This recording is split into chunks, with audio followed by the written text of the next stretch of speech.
When I was born, I didn't cry at all, so my mom thought she had a super well-behaved baby. Besides drinking milk all day, my favorite thing to do was just stare at the ceiling.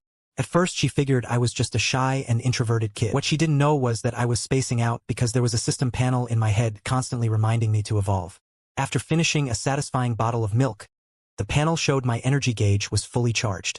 But then a new notification popped up that snapped me to attention. First evolution unlocked. Please choose a direction. 3 options appeared, all looking pretty decent, and I started thinking it over. Option 1 was rapid growth. Sure, it had a 10% development speed boost, but it wasn't quite attractive enough for me. Options 2 and 3 both increased base stats. They were hard to judge at a glance, but just from the names I could tell they pointed in 2 totally different directions. After wrestling with it for about 3 seconds, I thought back to my past life as a content creator, always up until 3 getting pressured by followers for new posts. That lifestyle wrecked my health completely. Back then I realized that a strong body was the real foundation of everything. So I sent my consciousness into the panel and chose the humanoid beast evolution path. My constitution stat went up to 2, and I immediately started feeling changes in my body. First, my breathing became deeper and more powerful. Then my mind cleared up a lot and the brain fog was gone. Next, my stomach started feeling a lot hungrier than usual. But what really surprised me was my eyes. I could now actually make out the news playing on the TV all the way across the room. I widened my eyes and stared at the screen. Then without thinking, I stuck my little fist into my mouth and started gnawing on it happily. Right when I was completely focused on the TV, the screen suddenly went dark. Mom had turned it off. Then she pulled my slobbery fingers out of my mouth. She carried me away from the TV, saying over and over, "Babies shouldn't watch TV. It's bad for your eyes." Inside I was screaming like crazy. I want to watch. I want to watch. My eyes are perfectly fine. Mom figured that if I couldn't watch TV, I'd start crying. But instead I just pouted. She was so happy she leaned down close to my little face and gave me a big kiss. I turned my face away without saying a word. On the inside, I was already 17 years old, and I just wasn't used to that kind of affection. Turns out Mom saw me turn away and got even happier. Does baby want Mommy to kiss the left cheek and then the right cheek? She leaned in and did it again. Right then a wave of intense hunger hit me. I opened my mouth and let out a couple of half-hearted fake cries. Then I calmed right back down and patiently waited for her to mix up a bottle of formula. Over the past few days, Mom and I had developed a little system together. Dry crying meant I was hungry and wanted to eat. If I needed to use the bathroom, I'd cry while grabbing my diaper. So a baby who could clearly communicate needs not only avoided a lot of misunderstandings, but also made life a lot easier for the mom. Right then Mom was mixing formula and muttering to herself, "If only raising Dodo had been this easy back then." When I heard the name Dodo, my cheek twitched and my expression got a little stiff. Mom shoved the bottle over with a laugh, saying, "Why does this little one always pout when they hear their sister's name?" I bit down on the nipple without reacting at all, and the bottle was empty before long. But I still didn't feel satisfied. I rubbed my mouth and let out one more cry. Only after chugging down a second bottle did I finally give a content little milk burp. As my appetite grew bigger, my energy gauge started increasing by 2% every day. At this rate, in about a month, I'd be hitting my second evolution. Right then, a little girl about 7 or 8 years old came bouncing in. I could see right away her skirt was all wrinkled, her white knee socks were dirty, and she was wearing a pair of little red leather shoes. She came clomping in across the floor. Mom spotted her and her eyes went wide. "Did you get into another fight with a classmate?" The little girl lifted her chin proudly. "I did better today. I fought 2 of them total." So Mom kept scolding Dodo while working in the kitchen. Dodo huffed and puffed with a pout, not saying a word. Her eyes were darting all around. Then she noticed her little brother staring at her and broke into a grin, though the smile had a distinctly mocking edge to it. She flashed a pair of little fangs with a humph, then waved her fist around in a show of dominance, trying to intimidate me. Right about then Dad walked in from outside. He tried to give Mom a hug, but she pushed him away because of the smell of cigarettes. With no other choice, he rolled up his sleeves and went to help in the kitchen. Not long after, the whole family sat down together for dinner. But halfway through the meal, Dad went to the fridge and pulled out a few things that looked like candy from the freezer. I figured it was just treats for the pet cat. But then Dad went and dropped one piece into Mom's bowl, Dodo's bowl, the pet cat's bowl, and even mine. At that, Dodo slammed down her chopsticks and crossed her arms. "I'm not eating that. Tastes like garbage." Dad fired back, "This is a precious thing you can only have once a week. Without it, how do you expect to win fights against your classmates?" Dodo froze at that. She scrunched up her nose with the most conflicted expression ever. In the end, she squeezed her eyes shut and forced the candy down.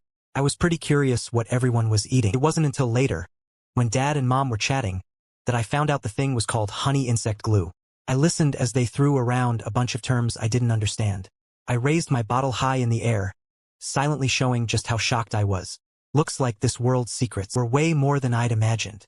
A month later, with my energy gauge at full, I kicked off the choices for my second evolution. Again, there were 3 options. This time, I went with the mana-body evolution path. The moment my spirit stat increased by 1, I felt like time itself had slowed down. No, to be more precise, my own thinking speed had suddenly sped way up. Even the events of the past month flashed through my mind at incredible speed. While I was still trying to take in all the new changes, Mom picked me up and put me down on a floor covered with a big red cloth. The cloth was covered with all kinds of little objects. According to tradition, a baby's 1-month celebration calls for a zodiac grab ceremony. Whatever you grab predicts what career path you'll follow in the future. I was crawling around on the red cloth, about to just randomly grab something to get it over with, when the system panel suddenly opened up the career module. When I looked again at all the objects on the red cloth, a corresponding career name appeared floating above each one. The first thing I noticed was a keyboard. The panel said the matching career was content creator. Looking through all the chaotic careers, there were even some high-risk ones mixed in. I crawled around looking until my eyes landed on 3 specific items. When I saw Sniper, Explorer, and Fighter appear in front of me, and considering my humanoid beast evolution path, I figured that only by becoming a fighter and training in combat arts could I fully maximize the advantage of my boosted constitution. So I crawled over to the boxing gloves on all 4s and grabbed them tightly in my little hand. I even flashed a big bright smile. The career panel confirmed it. Primary career, fighter, activation complete. Even though the career panel was pretty bare at the moment, I still felt a rush of excitement deep down. Before this, I could only evolve by eating massive amounts of food. But I was limited by my stomach capacity to just 1 evolution per month. Now with the career panel, I could learn skills while also grinding away. Just thinking about it made me feel great. Once the ceremony was over, I started figuring out how to actually acquire career skills. Fighter skills would obviously have to wait until I could run and jump around. As for the burst coefficient and confusion coefficient inside the career panel, those would only really kick in once my constitution got stronger. Bottom line, the priority right now was still to raise my constitution. And soon enough I welcomed my 3rd evolution. This time I went straight for humanoid beast again. Once my constitution was strong enough, I'd be a baby with the strength of a tiger cub. Self-protecting yet completely disarming to look at. Nobody would ever suspect that a baby still in diapers was a fighter in their 70th life. After my constitution stat hit 3, I could feel that my legs were packed with power. I pressed both hands against the crib railing and slowly pushed myself up to standing. Right at that moment Mom walked into the bedroom. Oh my goodness, baby stood up all by herself. Mom's face lit up with pure joy. She hadn't expected her baby, only a couple months old, to already be standing. So amazing. She reached out with both hands to hold me, making sure I wouldn't fall off the bed. With her there to protect me, I started going all out with my training. The big wide bed at home became my training ground. First I tried standing without holding anything, just relying on my 2 legs. After only falling about 10 or so times, I managed to stand there swaying but steady. Once I had standing down, I started trying to walk. At first my balance was off and I'd fall with every step I took. But after each fall I'd scramble right back up, full of energy. Mom stood to the side with a warm smile watching her baby learn to walk. I pushed myself hard for a full half-hour before I finally felt tired. When my status dropped all the way to 45%, I just collapsed onto the bed and fell asleep the instant my eyes closed. That 3rd evolution basically finished developing my physical foundation. Now I could finally start learning how to talk. Mom was sitting in the study, holding up a book and asking me, "Baby, what is this?" That's right. Baby is so smart. Even though she hadn't taken me in for any kind of testing, seeing her child pick up everything so fast, she figured there was a real chance her son was a genius baby. Raising him was so easy and fulfilling. The more she thought about it, the happier she felt. What she didn't know was that once I got to the study, I was even happier than she was. Since my exposure to the world was pretty limited right now, self-study was the only way I could work on career skills for the time being. All the phones, computers, and TVs were closely monitored by Mom. The only option for now was to go into the study and find a relevant book to teach myself from. I stood in the study, scanning the bookshelf carefully with wide eyes, and eventually found a pretty suitable one. I stretched out my finger and pointed at the book called Introduction to Sanda Fundamentals, saying word by word, "Book, I want book. Does baby want this book?" Even though she had no idea why her son would want a basic Sanda martial arts textbook, Mom laughed and handed the book over to me anyway. The moment I got the book, I tore it open and started reading carefully. Looking over the introduction to Sanda fundamentals and technique descriptions, I started getting a feel for things. Checking out the illustrated diagrams in the textbook, I felt like I could copy about 70 or 80% of it. So I started nodding along and decided to try it out first. With every punch I threw, I'd refer back to the textbook description and correct the little details of my movement. After a full half hour of practice, the career panel finally showed a change. Looking at the measly 1 point of basic combat experience, I was seriously thrilled, because this proved I really could teach myself skills. So I got even more pumped and started swinging my little fists wildly, until my status hit 35%. My vision went dark, and I collapsed onto the bed and fell dead asleep on the spot. When I woke up sweating, it was already 10 at night. Because I had overtrained today, I had to drink 3 full bottles of milk before I finally let out a satisfied burp. Since her son had such a massive appetite, Mom had thought at first that a baby who could eat a lot was a good thing. But then he finished an entire can of formula in less than 2 days, and she started worrying about the household budget. Even though both she and her husband were teachers with steady incomes, it was starting to be a lot to keep up with. Listening to Mom muttering to herself in the kitchen, saying she had to go back to school to teach more classes and earn some extra tutoring money to help out at home, I could only play dumb on the surface. But deep down, I quietly started feeling a bit of stress. The more I kept evolving, the more food I definitely need to eat. What would happen if the family couldn't afford it anymore? I had to figure out a way to help the family make more money. But really, a baby not even 3 months old was probably a bit too early to be thinking about this problem. I guess I'd just have to wait until next month when I could go to school with Mom and hopefully get some ideas then. One evening, the whole family sat down for dinner together. Dad came home with some good news. The school had transferred him to a key class as a homeroom teacher. Once he became a key class teacher, his income would go up significantly, and his personal career prospects would look a lot better too. Dad cracked open a beer at the dinner table and happily raised his glass in celebration. It really was something worth celebrating for the whole family. Right then, Mom also announced her decision to go back to school early to teach and help reduce the family's financial burden. After seeing the detailed household expense records his wife had kept, Dad reluctantly agreed. Then he went on to say, I'll also go submit an application to the Geological Survey Bureau and see if I'm lucky enough to draw a pass to the relic again. The relic. This was the second time I'd heard those 2 words. Going off the instincts of a 3-month-old baby, I had a feeling it was definitely some kind of highly dangerous place. Dodo sat there pulling a long face, quietly listening to the adults talk. She summed up the general idea in her head. It was because little brother ate too much that she'd have no allowance money going forward. Then she looked up and pouted with righteous indignation. What's the point of drinking all that milk? You're just gonna pee it out anyway. Don't you know you could just drink water instead? I played dumb and kept flashing her a goofy grin. And when I was done grinning, I didn't forget to wipe the drool off my chin. Dodo, you've got some nerve criticizing your brother. Mom gave her a pointed look. Every meal you go straight for the meat. I tell you to eat some vegetables and fruit for balanced nutrition and you never listen. Because eating meat is what gives me strength. That's how I had the energy to beat 2 classmates at once. For a moment, the dinner table erupted into noise and the mood lightened up considerably. After 1 more week of practice on Sonda basics, I finally got my first chance at some real sparring practice. My sparring partner was the family's pet cat, Pink Sixie. Ever since I started practicing Sonda fundamentals, she'd always been hanging around watching me from the side. Weirdly enough, ever since my 2nd evolution bumped up my intelligence stat by 1, it seemed like I could actually understand the meaning behind the sounds that the 2 pet cats in the house made. Pink Sixie called out to me a few times, and I understood she wanted to spar with me. So I got into stance, and Pink Sixie moved to face me. The 2 of us were sizing each other up. With matching height and similar weight, both of us had fire blazing in our eyes. The next second, Pink Sixie lunged forward and came straight at me. I failed to dodge and got knocked flat on my back. Pink Sixie stood on top of me with both tiny paws pressed down on my chest. We stared at each other, both looking a little embarrassed. She let out a sound that meant, "You really think those punches are going to be useful? You sure you can actually protect yourself?" Never thought that my first battle as a fighter would end in an embarrassing loss. From that point on, I trained even harder and focused completely on Sonda. After going through my 4th evolution and boosting my constitution, I could now not only throw clean spinning kicks but also pull off smooth combos with footwork. Looking at the skill panel again, for someone who had just hit 6 months old, I was honestly pretty satisfied with this progress. At this rate, I'd definitely be a rank 1 fighter before I even turned 1 year old. Today, I was going to push the basic combat experience all the way to max. There should be some kind of reward when the skill levels up, right? The more I thought about it, the more excited I got. And sure enough, the moment I pushed basic combat to level 1, just as expected, the career panel immediately popped up a level up reward notification.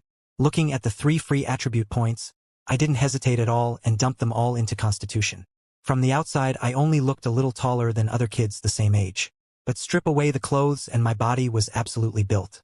Even though I ate a lot and had high body fat, training like crazy every single day still hadn't given me a six-pack. But the energy stored inside my body already had something of a humanoid beast quality to it. Now I could finally see progress along both evolution paths. Looking at my constitution stat of 11.5, I figured if I could get it up to 30, I'd officially unlock the juvenile form of the humanoid beast. After wrapping up today's training, I snuck over to the study doorway and listened to Mom giving an online class. She was in the middle of explaining a classical text called The Peach Blossom Spring. She'd already finished explaining the original text itself. Now she was talking about the backstory behind it. The Peach Blossom Spring was actually one of the very few recorded rift entrances in ancient China. This exact location wasn't on Earth at all, but somewhere incredibly far away. It was connected to the Peach Blossom Forest through a space-time bridge. The reason ancient people could never enter the Peach Blossom Spring again was simply because they hadn't yet figured out how to control the space-time bridge. But now we can all go there through China's rift entrance No. 3. With no trouble at all. I leaned against the doorway and quietly listened. So that's what a rift was. But then what was a relic? After dinner, Dad gave me a much clearer answer. A rift is a place where space and time are in chaos. In there, sometimes one step forward puts you in a completely different world. Sometimes you're just standing still for a few seconds, but 100 years might have already passed. A relic, on the other hand, is a special kind of thing inside a rift. It's basically a copy of a specific stretch of time and space. Think of it like this. Say you spent one day at home. The rift would create many copies of that exact same day. Even though it's a copy, everything in the house on that day actually exists for real. People from the outside world enter the relic through a passage to gather resources. Simply put, it's like farming dungeons in a game. After explaining it, Dad noticed I was still deep in thought and asked me, "Did that explanation make sense to you, son? Do you get it?" Dad's eyes showed a flicker of surprise. He hadn't expected his kid not only to understand, but to make a connection and ask a follow-up question. In the end, Dad smiled and explained it to me. Copied lifeforms would instantly fall apart the moment they left their own relic. But people from our world could freely come and go through the rift, so there's no way we're copies. After that, Dad noticed I'd started my Sanda practice for the day. He'd seen me holding that Introduction to Sanda Fundamentals book before, reading along and copying the movements inside, while mimicking every pose. But today, just as he turned to leave, I ran through a full combo sequence. Dad's body froze mid-turn. His eyes locked onto my movements. "Dad, what's wrong?" I noticed his strange expression and stopped to ask. "Nothing," he laughed stiffly. "Your combat technique is improving pretty fast." Then Dad made up his mind with a firm nod. "Starting tomorrow, after your sister gets home from school, Dad will train with you both." I was over the moon about that because Dad was a professional PE teacher after all. But Dodo made no effort to hide how reluctant she was. When the next evening came, Dad first had Dodo do a fitness workout, then turned his attention to me to guide me in fighting technique. Dad could see my combat basics were already coming together, so he walked me through Sanda's foundational push kick one step at a time. He demonstrated each move and I followed along, copying one after another and constantly refining the little detail. Gradually things started to click. Then suddenly a new panel notification appeared before my eyes. I was stunned for a second, then started screaming inside. Finally, the last panel module has activated. Right then I switched on the talent imitation state to test it out. In an instant my pupils sharpened and my gaze turned razor-focused. My eyes felt like they'd become a high-definition camera, locking in every tiny detail of every movement Dad demonstrated. Through watching, copying, and correcting, my form kept getting sharper and sharper. Then Dad started noticing something off about his son. At first there were still little technique details he needed to correct. But all of a sudden every single move his son was showing him was flawless. Watching his son, who seemed almost unnaturally gifted, Dad quietly let out a breath. When he and his wife decided to have a second child, they just hoped for a calmer, easier kid. Nothing like their loud and rambunctious daughter Dodo. Instead they ended up with a freak of nature. His son had his full physical development complete at just 1 month old. Not only could he crawl and stand, but he was already moving around on his own. By 2 months he was singing, dancing, and rolling around. And by 3 months he wasn't just running and jumping, he'd even taught himself Sanda. Seeing the 10 million yuan cultivation grant for parents of prodigies mentioned in China's child prodigy protection law, Dad started getting ideas. When I found out that being certified as a child prodigy came with a 10 million yuan reward, I pushed Dad hard to sign me up. So we sent in the registration materials online. But in the end, because I hadn't reached the minimum age requirement of 2 years old, the application was officially rejected. Dad tried to console me, saying, "Son, don't put too much pressure on yourself. These national-level talent programs have incredibly high standards. It's totally normal not to make the cut. But I wasn't about to accept that. I had Dad download FIVIP of study materials, planning to spend my days at home using the talent imitation stick to blow through everything at lightning speed. All for that 10 million yuan reward. Then came the usual once-a-week bonus meal evening. Mom took out 4 pieces of honey insect glue from the fridge. Just as she was about to divide them up for everyone, I spoke up from the side and asked, "Mom, can I have a little bit of that?" Maybe because my teeth had been coming in and I could now digest regular fish and meat. Mom split her portion and gave it to me. To be honest, the stuff really did taste exactly like what Dodo had described. But now Mom cut a tiny piece and dissolved it in hot water. The smell was genuinely overwhelming. For the sake of evolving, though, I was willing to go through with it. I kept a straight face, held my breath, and downed it all in one go like I was drinking bitter medicine. Only once it was completely swallowed did I dare breathe again. At first the smell of insect filled my mouth and it honestly made me want to vomit. But then a warm stream of heat flowed down my throat and left me feeling incredibly comfortable. Then the panel notification showing the increase in my energy gauge completely floored me. One tiny piece of honey insect glue no bigger than a candy, and I'd only eaten less than a full piece's worth of it. Yet my energy gauge had jumped up a full 2%. One of these things had the same nutritional value as a whole day's worth of milk. Looks like food from the Rift really did have something special to it. Over the next 2 weeks I pushed hard on leg technique and footwork training. With the talent imitation state active the whole time, both my leg technique and footwork successfully leveled up to rank 1. After both skills leveled up, I earned a total of 6 free attribute points. This time I didn't dump everything into Constitution. Instead, I thought about the imitation state in the talent panel and its description, which said that for better imitation results, I needed to raise my spirit stat. So I opened the panel and allocated all 6 points into spirit. In that instant, I felt like a bucket of ice water had been poured over my head, cold and piercing all the way through. Then my scalp started tingling, my forehead burned and throbbed, and my brain felt like it was being torn apart. But when I opened my eyes again, the whole world somehow seemed a little clearer. Then I ran a test and activated the imitation state, then started mimicking the sounds of the pet cat, Old Master. Old Master tilted his head. Then I chimed right back in my own version.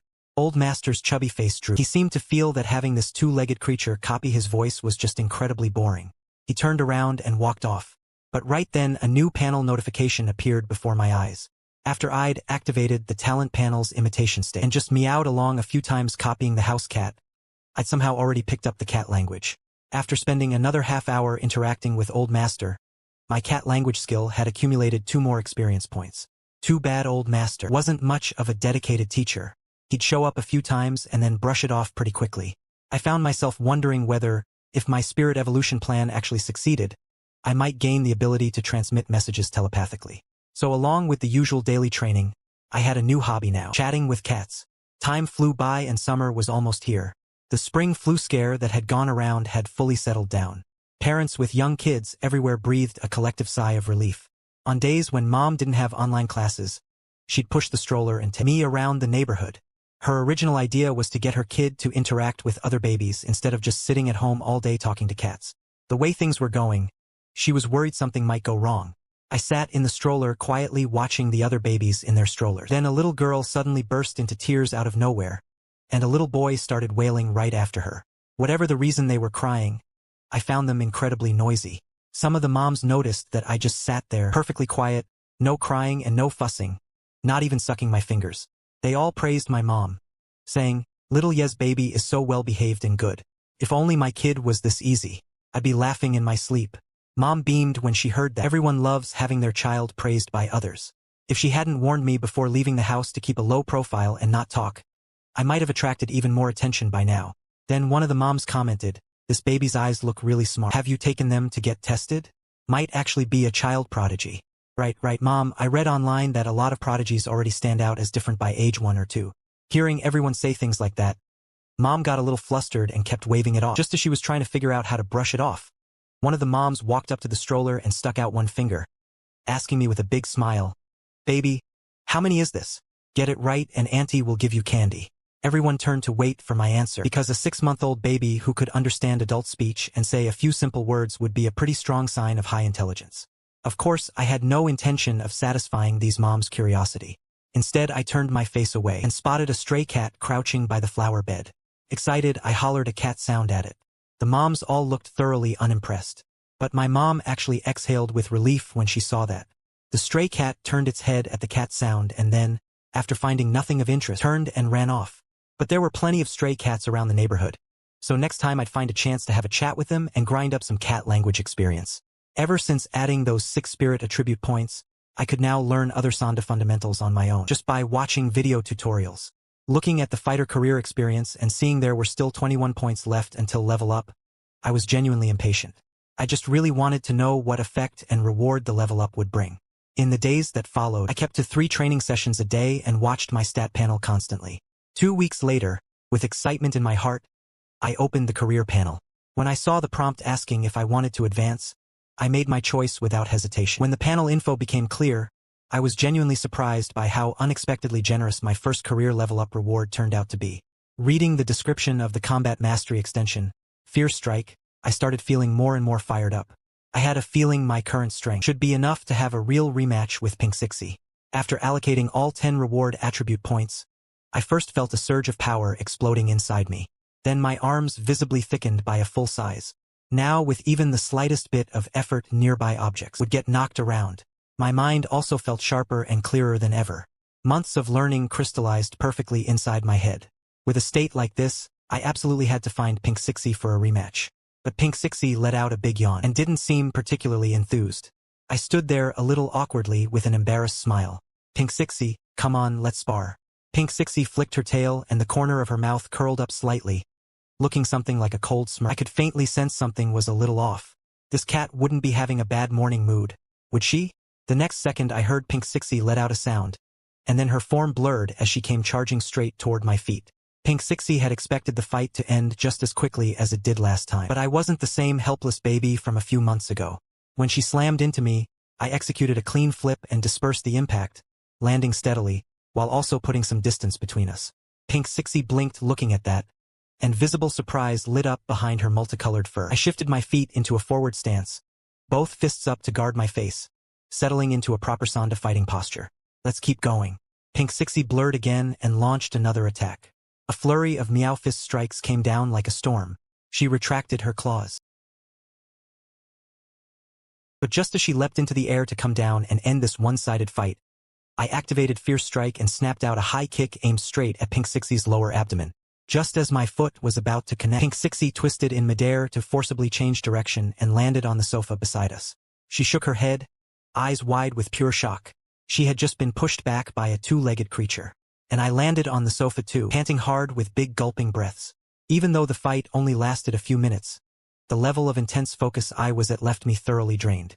Looking at the experience I'd gained, that brief exchange had been worth a full hour of high-intensity training. Then I walked over to Pink Sixie with genuine curiosity. So, can we keep sparring like this going forward? Seeming to acknowledge my improvement, Pink Sixie's attitude was noticeably more patient than before. She let out a few soft sounds in reply. I happily went up to Pink Sixie and gave a respectful bow. Time moved fast and before long, at 9 months old, I was already 87 centimeters tall. I looked like a regular 2-year-old. Actually, in terms of pure physical ability, I had long since reached the level of a young teenager. In this world, parents put a huge emphasis on being present for their kids. Plus, with things like honey insect glue to eat, a lot of children developed much faster than normal. A 1-year-old who could walk and eat on their own wasn't really that surprising. One day, I proactively brought a can of sparkling water over to my sister Dodo. But the moment she noticed me coming over, she immediately got suspicious. What do you want? Here you go, I said, then pushed the water right into her hands. Sis, can you be my Sanda sparring partner? Dodo stared at me, wondering if she'd heard that wrong. Sure, little Pipsqueak had been growing up fast, but she was still a full head taller than him. Asking her to be his sparring partner was basically asking for a beating. But looking at that pleading expression on his little face, she found herself feeling a little tempted. And why was her hand feeling itchy? After a 1-minute negotiation, the 2 little ones shut the bedroom door. Dodo cracked her knuckles with an evil grin. Let's be clear up front, okay? If I hurt you in a bit, you're not allowed to cry. And definitely don't tell Mom. Got it? I promise I won't say anything. Then I pushed off with my left foot and charged right at her. At first, Dodo didn't take me seriously at all. She was about to kick me back. But I dodged sideways and slipped past her leg. Then I reached out and grabbed Dodo's leg, bent my waist, extended forward, and drove my head straight into her stomach. Ouch! Dodo instantly lost her balance and crashed hard onto the bed. She scrambled back up, staring at me with wide eyes. That fall didn't hurt too much, but the shock to her brain was enormous. Impossible. Absolutely impossible. This little brother hadn't even been born a full year yet. Had he? She racked her brain trying to find a rational explanation for this completely unreasonable situation. Then it hit her. Mom only brought little brother home one day. Nobody saw anything, which means there's only one explanation. She spun around and burst out of the bedroom screaming at the top of her lungs. Mom, you've been tricked. Little brother isn't your real son. The girl had just been headbutted to the ground by her brother, and now she was screaming and charging out of the room, still shouting as she ran. Mom! Mom! You've been tricked. Little brother isn't yours. He was sent by aliens to destroy the Earth. I stood there beaming, casually waiting for the show to unfold. Sure enough, about 5 minutes later Mom finished her online class. The very first thing she did was grab Dodo by the ear and give it a good hard twist. If you make this much noise and disturb my class one more time, you're getting no meat at dinner. Dodo rubbed her ear, her eyes filled with tears of injustice. Mom was definitely going to be like those side characters in movies who never believe the main character, and end up getting eaten by the aliens in the end. After Mom finally understood the whole story, she told Dad the moment he got home. So Dodo and I had our second sparring session. This time Dodo went all out on offense. She was determined to expose the true form of the alien standing in front of her. I, on the other hand, stayed calm and cool, parrying each move as it came while watching for openings in her movements. This high-intensity sparring was seriously racking up experience fast. And on top of that, after absorbing all 5 terabytes of study material, I now carried myself like a seasoned fighter with a wealth of experience. When it came to how to land clean strikes, block effectively, and even how to break an opponent's rhythm in a real fight, I had it all figured out. Meanwhile, Dodo had been formally practicing Sanda for a few years, but she never really dug deep into the details, so her technique was still a bit rough around the edges. The moment she lunged with a powerful kick and left herself wide open, I immediately ducked low and charged in. I executed a clean leg sweep takedown combined with the fierce strike damage bonus. Even with the carpet there, Dodo hit the floor hard enough to groan in pain. She lay on her back staring up at the ceiling, gasping for breath, completely hollow eyes. Over. The alien is going to take over the Earth. The speed of his son's improvement had once again blown past what Dad had imagined. It looked like they were getting very close to the threshold of the prodigy cultivation program. So Dad made 2 extra hearty dishes for dinner, hoping to get some good nutrition into both kids. Over the next 2 months of summer break, Big Sister Dodo's personal training camp for her brother officially launched. She was laser-focused on beating her brother and making him drop the alien act. As for me, I welcomed every single sparring request she made. Nothing like real combat practice with the imitation state active to grind experience efficiently. Time slipped by, and before I knew it, October had arrived. My first birthday since being reborn. At the dinner table, Mom and Dad both clapped along as they sang the birthday song. Dodo got her ear pinched by Mom and ended up humming along half-heartedly too. I sat in my little chair, bottle in one hand, drinking milk like it was wine, eyes half-closed in pure contentment. Then I closed my eyes and made a wish in front of the birthday cake, then blew out all the candles in one breath. During the gift-giving part, Dodo had used her pocket money to buy an alien movie art book and placed it in front of me. She pointed to the alien's homeworld and asked in a probing tone, "The carnivorous flowers back on your home planet are in bloom. Don't you want to go take a look?" Then it was Dad's turn. He handed me a little blue vial that looked a lot like those glucose oral solution bottles from commercials. But I could see written on it, Tier 1 Evolution Nutrient Solution. Dad smiled warmly, saying, "This one you can drink straight. It absorbs better than honey insect glue." After thanking everyone for their gifts, I raised the vial and drank it down. A cool and refreshing sensation immediately spread all the way from my throat down to the soles of my feet. My energy gauge shot up by 2 full attribute points. Then several more notifications popped up one after another. 1 full year of grinding experience had finally paid off. My first achievement milestone was unlocked. Having 30 constitution points now was already on par with an ordinary adult male, and the athletic kind at that. Then I opened the detailed description of the evolution reward. Of everything I currently had, talents, skills, and mastery, the beast form gave the biggest combat boost by far. Then I took a look at passive talent reward, carnivore, and its description. This was a non-combat talent that couldn't be leveled up but could be infinitely stacked. With this talent going forward, all the physical fatigue and damage from training would recover faster. After looking over the rewards, my eyes moved to the next evolution target. My current 30 constitution points were about the level of a healthy adult. So 100 points should be the absolute limit of the human body. And as for the ultimate form, could the second milestone be far behind? That same night, I tested out my constitution after the evolution. Dad stood nearby recording everything on his phone. strength, long jump, sprinting, and later intelligence tests. All of my results cleared the Prodigy program's threshold by a wide margin. Dad hadn't expected his son, who had only just turned 1, to already meet every single requirement for the Prodigy program registration. He uploaded the registration materials right then and there. Then he and Mom called Mom over to share the good news about successfully registering. The whole family settled in together, waiting with anticipation for the official response. Everyone assumed the registration office was already closed for the day and that they'd have to wait until tomorrow. But then there was a knock at the door outside. "Excuse me, is Mr. Song Qingshi home? I'm a staff member from the registration office." At the same time, an email arrived notifying them that the staff member had arrived. They actually came straight to our door. That fast? After verifying the person's identity, Dad finally let them in. The visitor was a representative from the province's Ministry of Education Special Talent Cultivation Division, a man named Fu Chucheng. After closing the door, he confirmed the registration details with the couple, then asked, "Where is little Song right now?"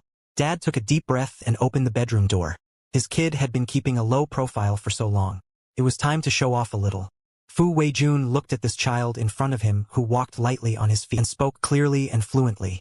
He glanced down at the 1-year-old listed on the paperwork. Sure, he'd seen plenty of gifted children before and had already mentally prepared himself. But right now he still felt like this world was a little bit absurd. Then he asked me a few questions, confirmed my identity and my intent to register. Then he proceeded with the identity registration. Once the registration was complete, he took a watch with a small electronic screen out of his case and had me put it on. But once I had it on, I found I couldn't get it off. Fu Weijun smiled and explained that the forced wearing was a safety precaution. Once the selection process was finished, the watch would unlock automatically, and they'd be collecting it back as well. Right after saying that, Fu Weijun glanced over at the shoe rack by the door. The calico cat Pink Sixie was hiding behind it, quietly watching the stranger with cautious eyes. But when she realized the stranger had spotted her, she looked genuinely startled.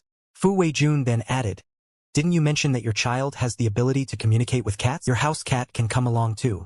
She might be useful during the selection trials." To get that 10 million yuan Prodigy grant, Mom packed our things that very night and we boarded a special flight, rushing off to this week's child prodigy selection base. 2 hours later, we arrived at our destination. We were dropped off in front of a 7-story dormitory building. I figured since it was past lights out time, everyone would be asleep. But the moment we stepped into the first floor, we found 2 kids about 6 or 7 years old standing face to face. The tension between them was palpable. One of them stood with hands on hips, holding a bottle of Waha purified water, saying smugly, "I can aim my P5 meters. Can you do that?" The other kid standing nearby responded by loudly slurping 2 long snot strings directly into his mouth.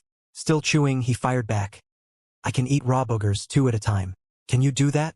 2 little geniuses, each showing off their talents, perfectly matched, dead even. Just as they were squaring off, they suddenly noticed a group of people coming into the first floor.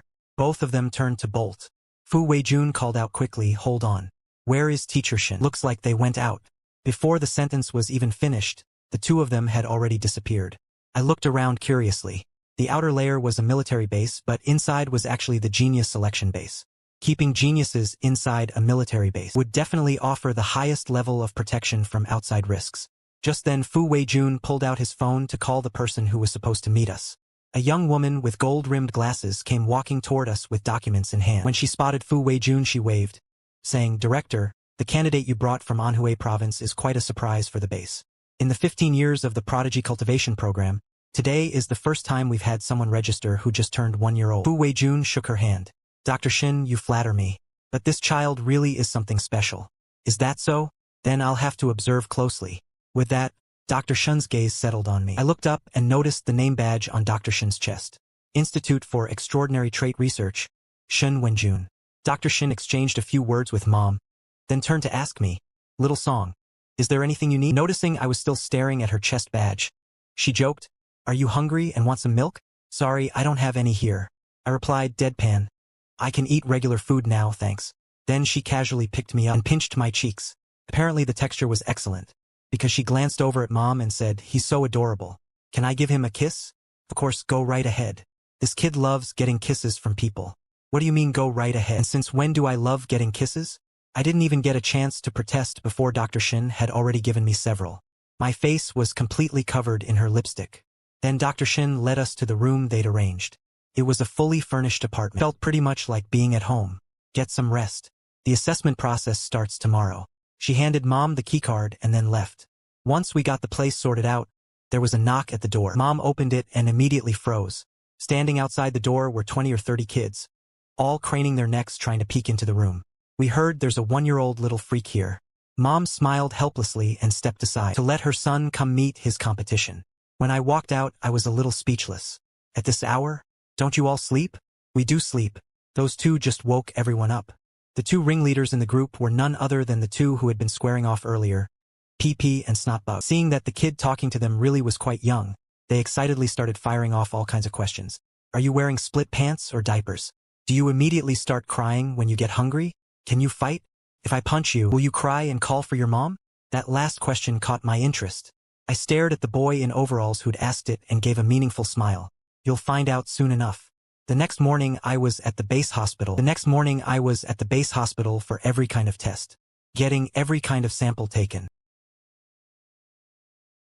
Blood, urine, even hair. All the standard procedures. Then following Dr. Shin's strong insistence, she explained they focused on the kids with higher talent scores.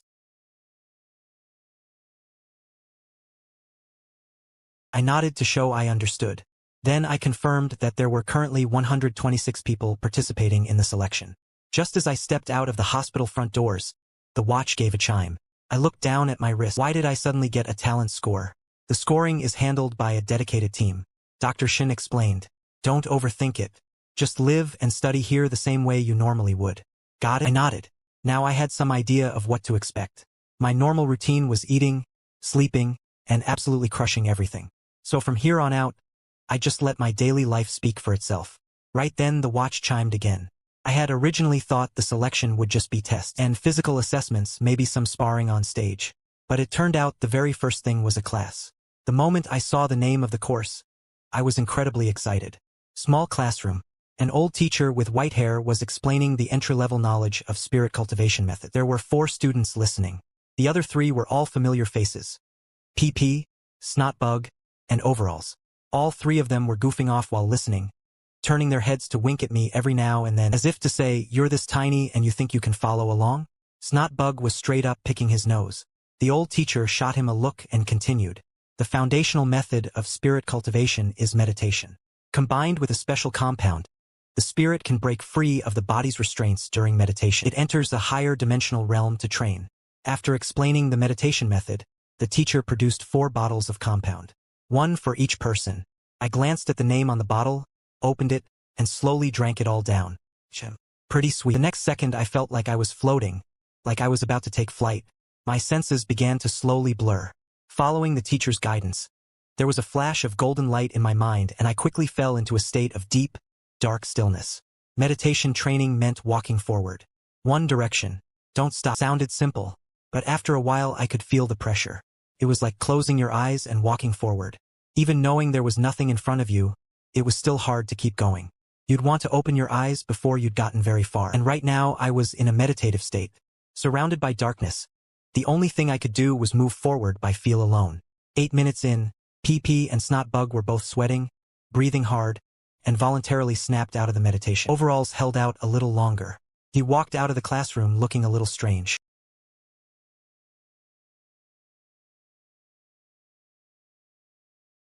The second he stepped outside, he couldn't help bursting out. Come look at this freak. It didn't take long for a crowd of kids to come running over.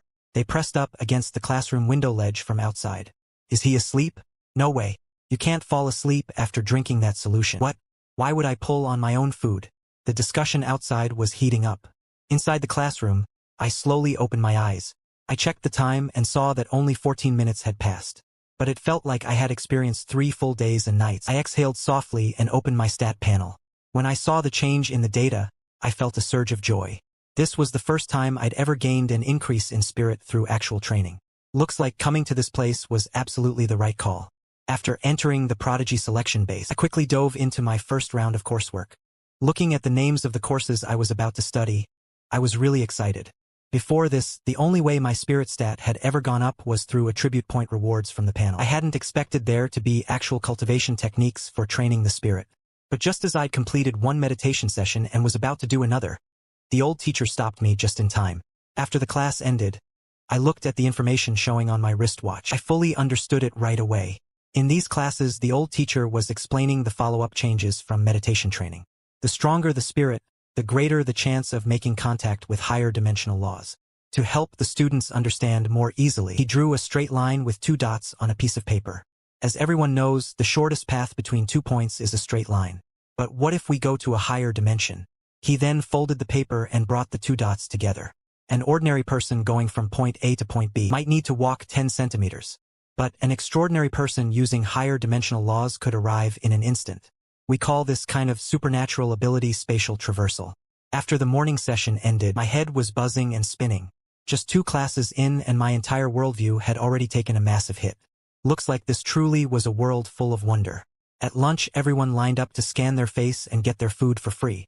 After picking out plenty of meat, I also had the cafeteria stack. Cut up 2 pieces of honey insect glue. When PP heard that I ate honey insect glue every single day, her eyes went wide as saucers. Do you not have taste buds or something? That stuff tastes like garbage and you eat it every day? Watching me crumble the honey insect glue and dissolve it in water, the strong and pungent smell wafted out. PP sitting across from me almost gagged. Well, you get used to it after a while. I calmly stirred it with a spoon and then knocked it back in one go. But my completely unbothered attitude seemed to provoke quite a few people around me. Nobody believed a 1-year-old kid could actually handle that. So they started copying me. And then after just 1 sip, they all started gagging and spitting it out. After eating, I went back to the dorm and opened the Watches app. I could see a ranking called Moldy Little Rookie's Talent Score. There were 98 people in the ranking. I had scored 5 points in half a day and sat at rank 45. The person in first place, One Punch Man, had a talent score of 11.7. In the afternoon, a bus took all the kids to the training facility. When I saw the wide-open training floor and all the equipment packed inside, my eyes lit up and my blood started pumping. After being told that training duration and intensity were entirely up to each person, I headed straight to the unarmed combat section of the martial arts training hall. I ignored the skeptical looks people were giving me and focused completely on the instructor's lesson. I even stood up and activated the imitation state, copying the technical movements the instructor was demonstrating right on the spot. The instructor, Coach Yu Gaofeng, had been planning to finish this section and then escort the little one away. But halfway through the lecture, he suddenly froze. He stared at the child across from him who was copying the moves. His eyes were filled with shock. The counterstrike technique this kid was imitating had clean form and smooth rhythm. It was already at a beginner-level standard. Yu Gaofeng pushed himself to finish the full lesson. Then he eagerly asked, "How old are you? How long have you been practicing Sanda?" "Coach Yu, I just turned 1. I've been practicing Sanda for a few months." The kid sitting next to me couldn't help gasping out loud. "Started practicing Sanda before age 1. Am I crazy? Or is it the world that's gone crazy?" I smiled shyly. "Well, right after I was born there wasn't much to do, so I just found something to keep myself busy. After learning, I'd basically taught myself everything and reached this level in just a few months." Coach Yu Gaofeng took out a business card and pressed it into my hand. He told me confidently that no matter whether I passed the selection or not, if I ever wanted to pursue a career as a fighter, I should contact him anytime. After 20 minutes of training, during a break, I went to use the bathroom. I stood in front of the urinal and suddenly realized the bowl was way too tall. I couldn't even reach it. Just then, PP was standing out in the hallway, asking the people around him, "You guys think I can pee into the stall from out here?" Before anyone could answer, he undid his pants and let out a stream. Based on the sound of the splashing, it actually sounded like he'd made it into the squat toilet's drain. After finishing, PP cupped his hands together with pride. "This is my talent. Nobody in China can beat me." Because the kids at the base were all pretty young with limited stamina, they'd rest after each exercise set. But I valued this chance to train under professional coaches and made the most of it. Yu Gaofeng patiently guided me through the finer technical steps of each move. I took the opportunity to run through every basic technique I knew. After the session ended and I checked the career panel, I was really satisfied with how fast the skills had improved. The courses in the unarmed combat section wrapped up one by one. Everyone gathered in the center of the hall. It was finally time for the sparring segment. A few coaches stood ringside as safety officials. After announcing the sparring rules, cross-style matches between different disciplines started and the energy in the room was absolutely electric. Watching fighters from all these different styles, for the first time, I felt like every single moment taught me something new.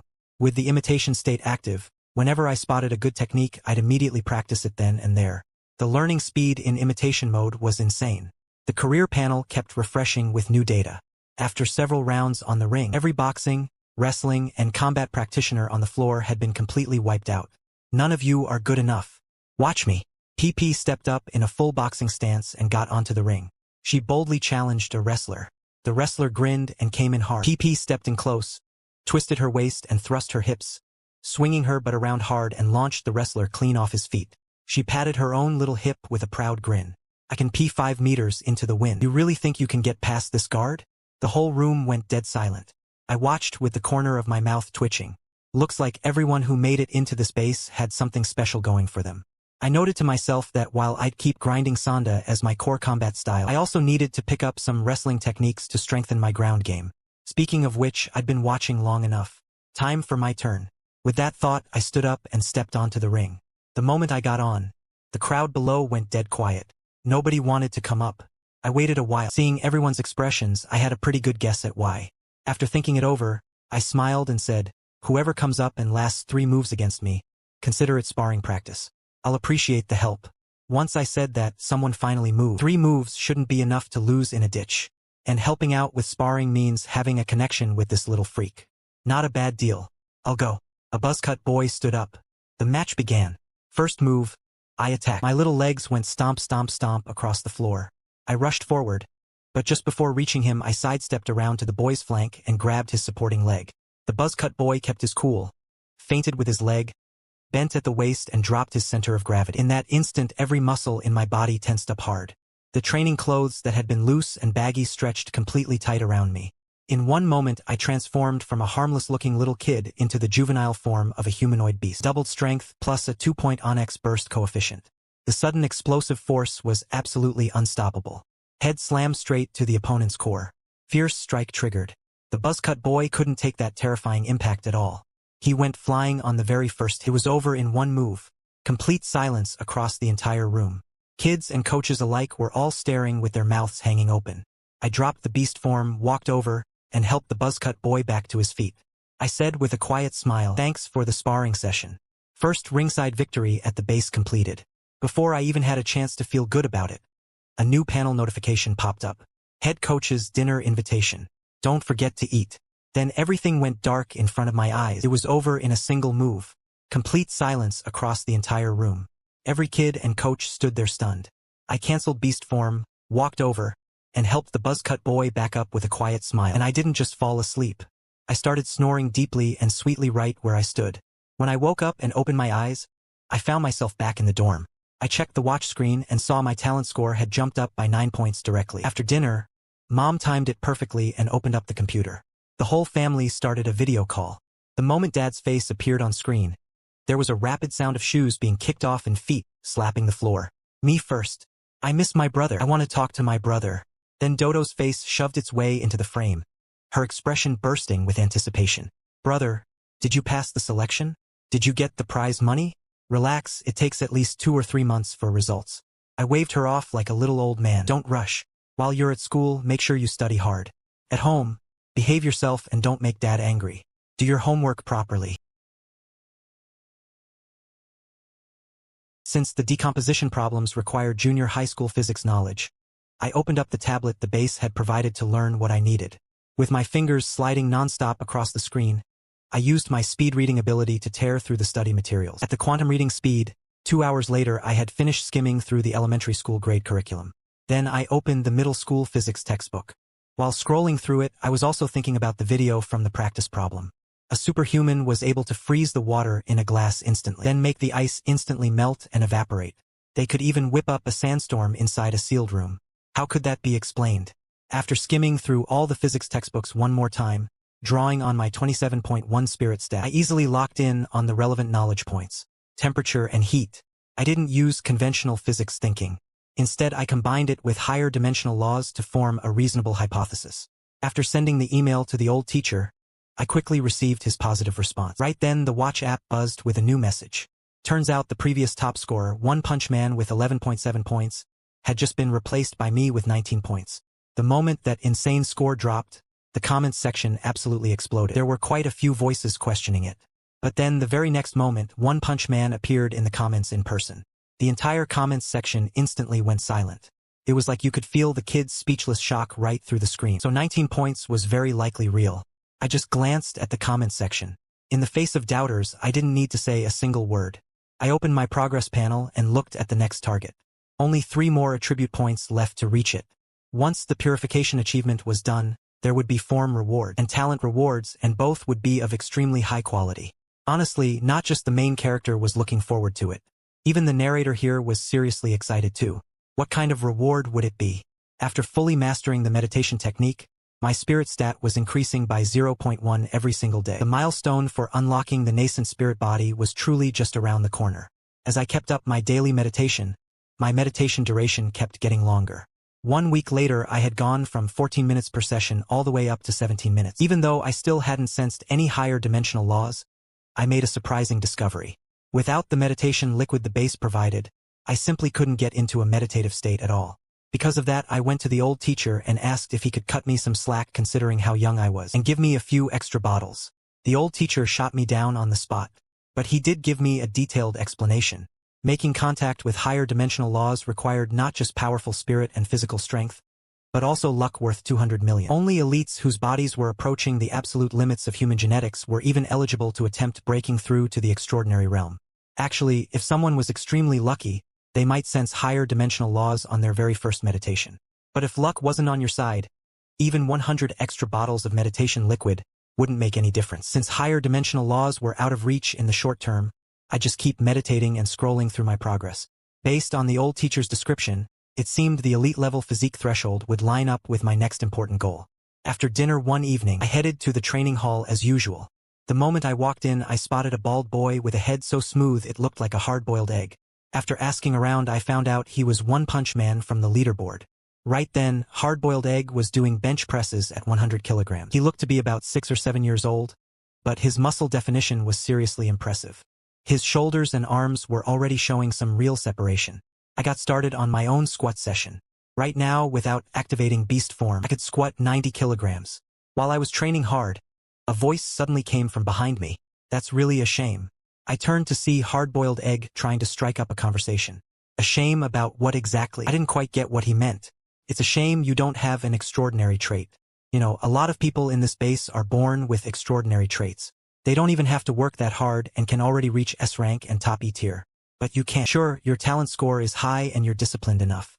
But without an extraordinary trait, it's really hard to catch the eyes of those stuck-up experts. You'll probably only ever reach E tier at best. I didn't argue back. I just smiled and turned the question around on him.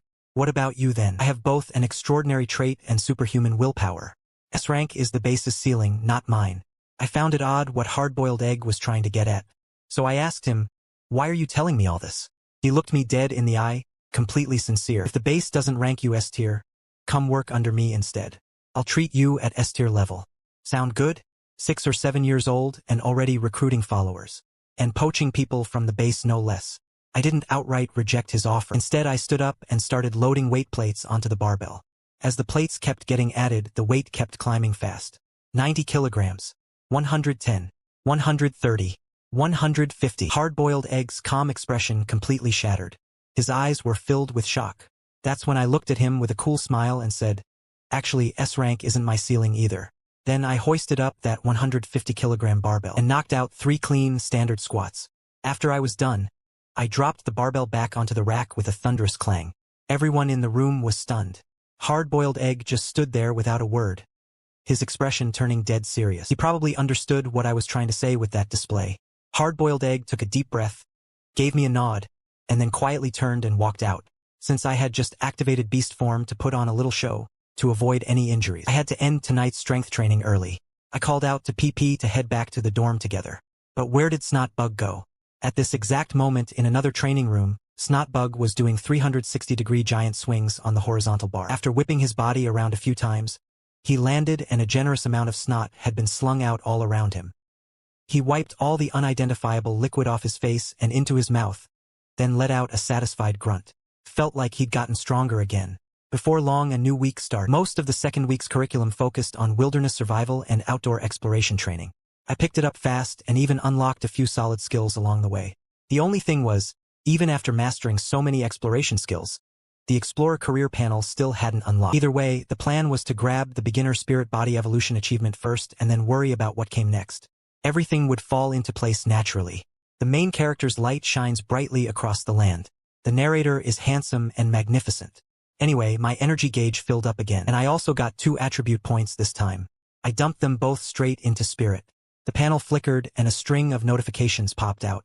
Just like with the juvenile humanoid beast reward, there was 1 form reward and 1 talent reward. I was already eagerly tapping to open the detailed description. Having the super brain state available at any time now was something I was very happy about. Then I read the description for the combined talent reward, Meat Eater. Just like with Constitution, Spirit had also gained a growth speed and recovery speed bonus. After reviewing the entire panel, looking at all the abilities I'd accumulated, I felt a real sense of accomplishment. At the same time, I figured that once both Constitution and Spirit reached 100, I'd likely qualify for a shot at the extraordinary realm. Doing some rough mental calculations, I set a small goal to hit that milestone before turning 3 years old. After the kids had mastered all kinds of wilderness exploration skills, the course on the rift also began. The next day, I geared up with the equipment the base had issued, brought Pink Sixie along, boarded the base's bus, and passed through a device that looked like a space-time gate. What came into view was a blue sky, white clouds, 3 suns of different sizes, a yellow breeze, and purple grass. We were now standing on a vast alien savanna. The old teacher looked around at everyone and announced clearly, "Your mission is to survive here for 1 month. Explore for valuable resources and bring them back to the starting point. If you are severely injured or face mortal danger, we will extract you. But the mission will count as a failure. From here on, you may move freely. Whether you team up or go solo, cooperate or compete, all of that is your choice." After hearing the rules, the kids immediately scattered in all 4 directions. With 30.3 Constitution, my little short legs were flying. Pink Sixie led the way in front and we made a beeline for the forest ahead. "Wait up, big bow. Wait for me." Halfway there, I heard a familiar voice calling from behind. During the outdoor skill sessions these past few days, I had used the superbrain form and imitation state to pick up skills at lightning speed. I was at the top of the class. Meanwhile, PP was kind of clumsy, and a lot of the tools she struggled with. So the moment we entered the relic, she insisted on sticking with me. I could see her showing up with a sheepish grin on her face, slowly catching up behind us. We ran straight toward the forest for about half a minute. PP suddenly let out a low gasp. "Oh my." Pink Sixie was so startled by the sudden shout, she nearly dropped a pile of something on the spot. I also thought something had happened and quickly spun around to ask, "What's wrong?" But PP just pulled out her tablet, tapped a few times, and looked absolutely devastated. "No signal out here. I had a ranked match scheduled too. We're doing wilderness survival out here and you're thinking about playing games?" Pink Sixie also turned around to look. Both of them fixed PP with a burning stare. Only then did she start looking a little embarrassed. She quietly stuffed the tablet back in her bag. Suddenly I got the feeling this teammate might not be the most reliable.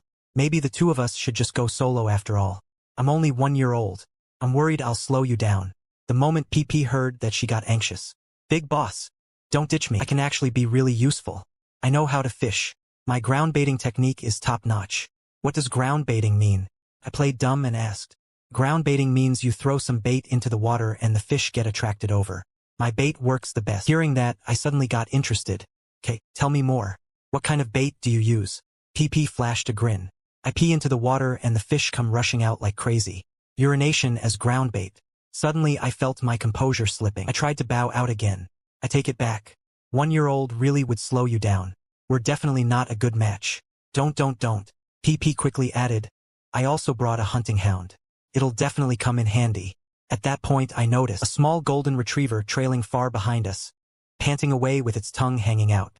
It's a waterhound. Super fast swimmer. Plus my brother said the rescue setup this base runs has an extremely low danger count. Not much to worry about on the combat side. "Your brother came here before?" "He came last year and even won a trophy." I nodded. Considering PP clearly knew a decent amount of intel about this place, I finally agreed to let her join. Talking as we went, the 2 of us entered the forest together. Not long after entering the forest, Pink Sixie, who had been running ahead, suddenly went completely silent and let out a warning sound. Out from the undergrowth came a small purple-teal wild boar. The moment it saw us, it turned and bolted. PP saw it and immediately panicked. "You've got to catch that boar. They're seriously dangerous." I told PP and the golden retriever to hold their ground and watch for any other boars potentially ambushing from hiding. Then I pulled out a small knife and chased after it alongside Pink Sixie. A moment later, the small boar went down. After seeing the boar go down, PP caught her breath and explained, "My brother told me that kind of boar is the most sneaky and underhanded. They love to ambush you. They specifically wait until you're lying down asleep and then they strike. And if your legs are spread open while you're sleeping, they'll charge straight for the gap between your legs. I couldn't help my mouth twitching at that. Just imagining it made me feel cold down there. Yo, your sister, wait no, your brother, is he doing okay now? He's fine. Though he used to have pissing contests with me. Doesn't really do that anymore. Is there a way to deal with these bores? Keep your legs together when you sleep. PP and I found a good spot near a stream with a big tree for our backs and started building a shelter. Working together, we put up a basic wooden frame cabin. A little breezy, but good enough to get through the night. Then I got to work on the boar with the small knife. Skinning, bleeding, cutting the meat, getting it in the pot, brought to a boil with some salt. Before long, a big pot of meat broth was done and went into both our stomachs. The golden retriever also got a big chunk of meat. Pink Sixie caught a few small field mouse-like creatures for herself and handled her own meal. We tied the leftover meat with rope and hung it high up in the tree to dry. 2 or 3 days worth of food easily. As the sky grew dark, we lay down at the entrance of the shelter and set the 2 spirit pets to take turns keeping watch. PP and I both fell asleep pretty quickly. In the middle of the night, I suddenly felt something tickling me. I opened my eyes to find Pink Sixie nudging me. I immediately understood what she meant. Something was stealing our meat. The golden retriever had also sensed something was off and was about to bark. I immediately motioned for quiet. Then I gently woke up PP and quickly explained the situation. The 4 of us, 2 people, 1 cat, and 1 dog, crept as silently as possible out of the shelter and moved toward the big tree where the meat was hung. Faintly, I could make out something moving around up in the tree, already close to where the meat was hanging. PP grabbed a rock ready to throw. I sensed something wasn't right. I quietly approached the tree and switched on a flashlight, shining it up into the branches. I spotted a small girl moving hand over foot, completely silent, clinging to the tree.